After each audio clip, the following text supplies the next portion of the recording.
Hi everybody, this is Alchemist 2, and I'm back again with another movie review. Recently, I watched one of my favorite movies of all time, and that's Morning Glory, and I absolutely adore this film.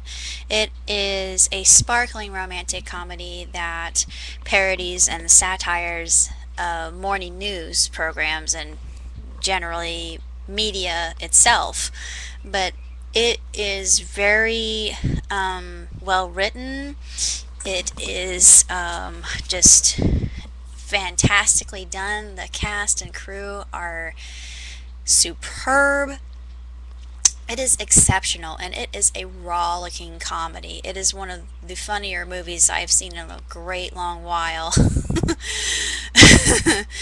I just love Harrison Ford and his portrayal. I had never seen him play this sort of role before, but he is such a consummate actor that I think he could do anything.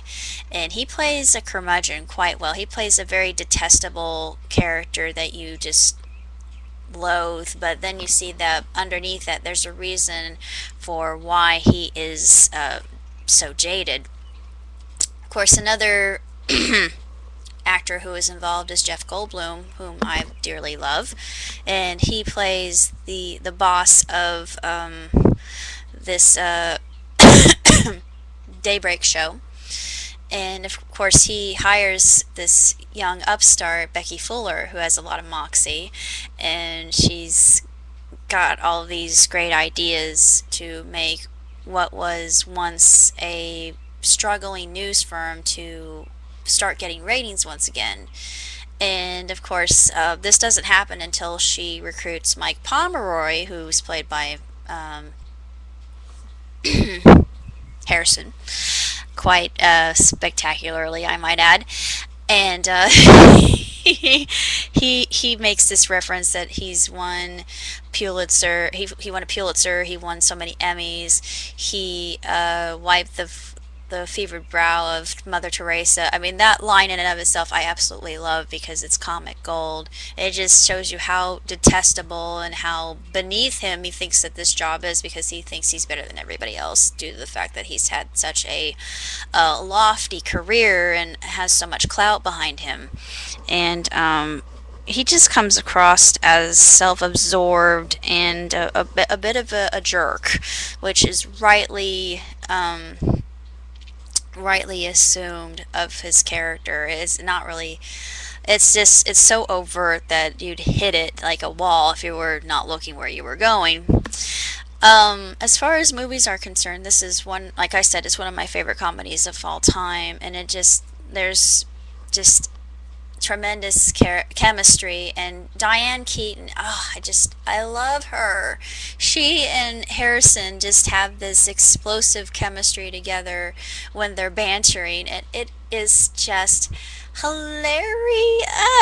It is the funniest thing you'll ever see, and if you get a chance to see it, do. And also, another thing that took me off guard was the fact that it is a little bit of a tearjerker. It'll grasp at your heartstrings a little bit, and I cried. I will admit to crying.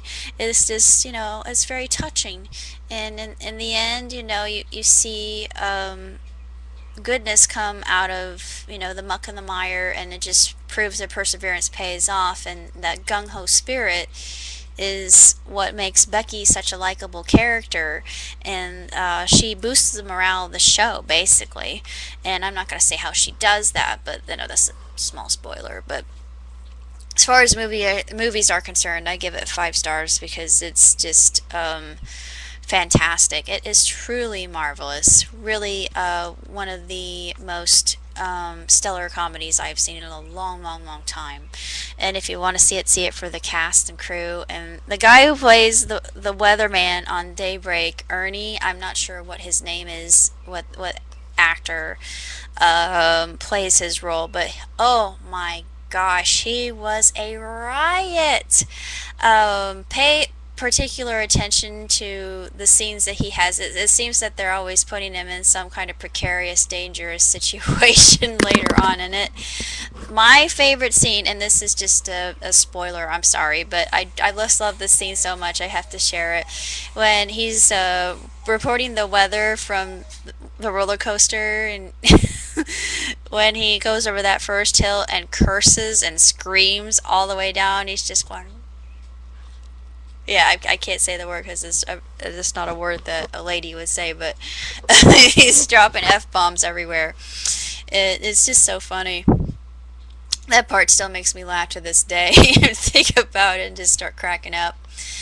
Um, it's really a great movie, and it's just really thoughtfully and carefully written out. The camera angles are just, they're very interesting and unique.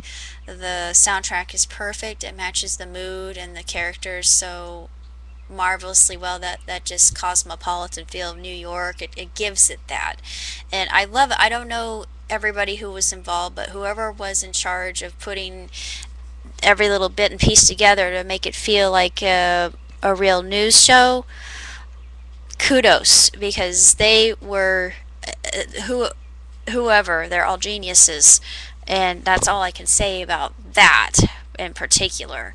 Just extraordinary, truly extraordinary. Basically, that's all I have to say about that. And not really sure what I'm doing this Memorial Day weekend, but I salute all of those people who have served this country, and I am very glad and happy that they have done a service, and I'm very proud of our fellow servicemen and women. I actually have a friend who who is involved, and I can't begin to thank him enough because he's a braver man than I am, that's for sure. But thanks to them, we have our freedom, and I think that's what really needs to be remembered this Memorial Day weekend. So have a safe weekend, everybody, and enjoy your beginning to this sensational summer.